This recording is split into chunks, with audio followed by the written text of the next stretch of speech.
What's up, guys? This is going to be part 2 of do-it-yourself pallet flooring installation. This one is going to be staining and finishing. In the first video, we showed you pallet selection and how to sand it and prep it for staining and finishing.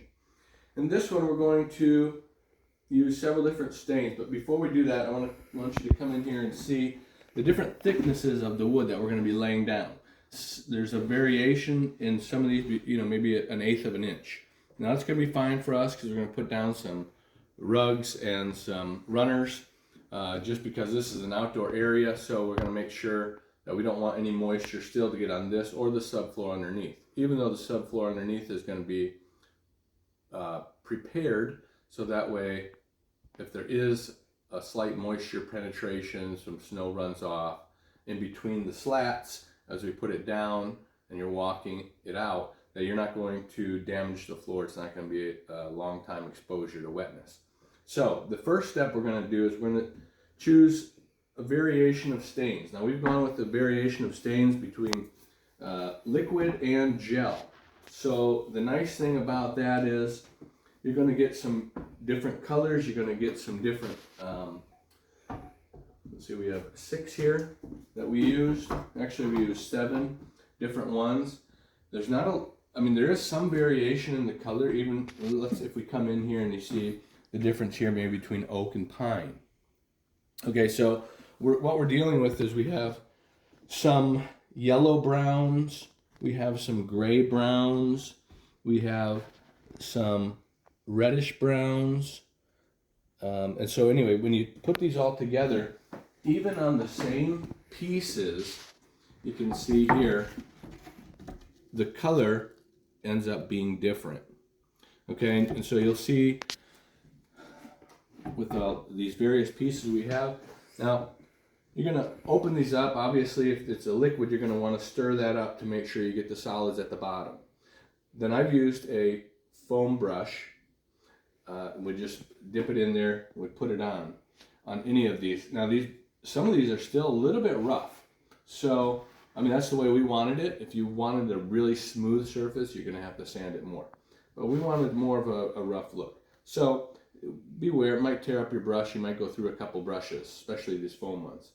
So after you put the stain on there, then you're gonna take a cotton rag.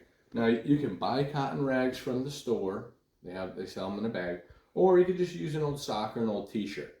That's my preference, since a lot of times we have these holy ratty clothes laying around that my wife wants to throw out, and I'm like, hey, I'll use that for the staining and finishing. So it's perfect. Then you wipe off all the excess stain. Once you do that, this is the result. If you come in here, you'll see the stuff that's been sanded finer is going to be a different color than the stuff that's quite rough.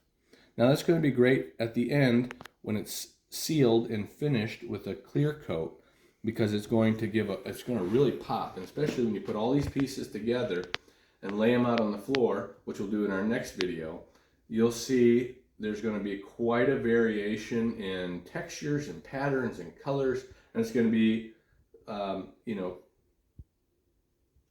beautiful to us. Now everybody has their own style and their own, so you might want to put it on the wall. Some people do it on the wall, and you might have a different thing you want to do. But for us, it's going to look beautiful in the various textures and colors and patterns and styles that we're putting on the floor. So we're not going to run. We're going to intermittently lace all the different colors throughout. We did think about throwing in some maybe green or some red, some bright fire engine kind of red stain that we've seen some people do. Anyway, that wasn't for us. We wanted to go with kind of a more uniform look with these 6 stains. So next video, we'll show you how to lay the floor once we seal it. After we get this point done, it's going to have to dry at least 24 hours, these stains. Once they're all dry, then you're going to seal them with a polyurethane clear coat. Now we're going to do it in satin, so it's not ultra shiny, because this is an outdoor kind of 3-season area. We don't want it ultra shiny. But then we're going to seal it with that, 2 coats, sanding and in between each coat, and then we'll be ready to lay the floor.